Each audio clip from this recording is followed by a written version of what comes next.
धौलपुर नाम के एक छोटे से गांव में अर्जुन नाम का 17 साल का लड़का रहता था। उसका परिवार बहुत गरीब था। मिट्टी का छोटा घर, बकरियों का झुंड और पिता की थोड़ी सी खेती। गरीबी जितनी पुरानी थी, अर्जुन का सपना उससे भी बड़ा था। वो पढ़ लिखकर गांव का पहला इंजीनियर बनना चाहता था। लेकिन मुश्किलें उसके रास्ते में कांटों की तरह खड़ी थीं। स्कूल गांव से 7 किलोमीटर दूर था। जाने के लिए कोई साइकिल नहीं, ना ही रोज बस का किराया। गर्मियों में धूप इतनी तेज होती कि पैरों के तलवे झुलस जाएं, लेकिन अर्जुन हर दिन पैदल जाता, क्योंकि उसे माँ की बात याद रहती। बेटा, थकान शरीर में होती है, सपने में नहीं। एक दिन खेत में अचानक तेज आंधी आई। गेहूं की आधी फसल बर्बाद हो गई। पिता उदास हो गए। अर्जुन, लगता है इस बार तेरी फीस नहीं दे पाऊंगा।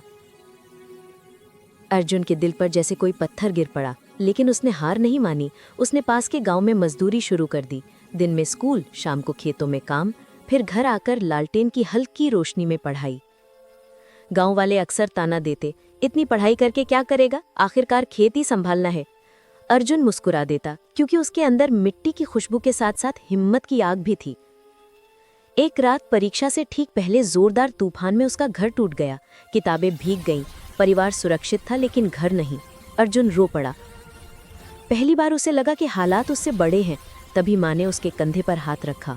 बेटा, घर गिरा है, तू नहीं। नया घर फिर बन जाएगा, लेकिन हार मानकर फिर से खड़ा होना मुश्किल होता है। माँ की बात ने जैसे उसे फिर लौह बना दिया। उसने फटी आधी भीगी किताबें सुखाईं और अगले दिन परीक्षा देने चला गया। परीक्षा में उसने पूरी मेहनत से लिखा। गांव में रिजल्ट वाला दिन त्योहार जैसा लगता था। जब मास्टर जी ने नाम पुकारा, अर्जुन कुमार, जिला टॉपर, गांव ताली से गूंज उठा। पिता की आंखें भर आईं। अर्जुन ने सिर्फ परीक्षा नहीं, बल्कि अपनी किस्मत जीत ली थी। जिला टॉप करने की वजह से उसे शहर की एक बड़ी कॉलेज की स्कॉलरशिप मिली। पहली बार गांव से बाहर जाते समय वो मिट्टी को हाथ में लेकर बोला, मैं लौटूंगा और इस मिट्टी को कुछ बड़ा लौटा कर जाऊंगा।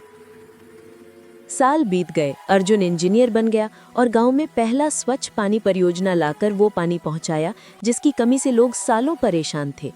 अब गांव के बच्चे स्कूल जाते, किसान खुश थे और हर कोई अर्जुन का उदाहरण देता। गांव की चौपाल पर लिखा गया, गरीबी, दूरी, तूफान, कुछ भी उस इंसान को नहीं हरा सकता जिसकी जड़ें मिट्टी से जुड़ी हों और नज़र सपनों पर।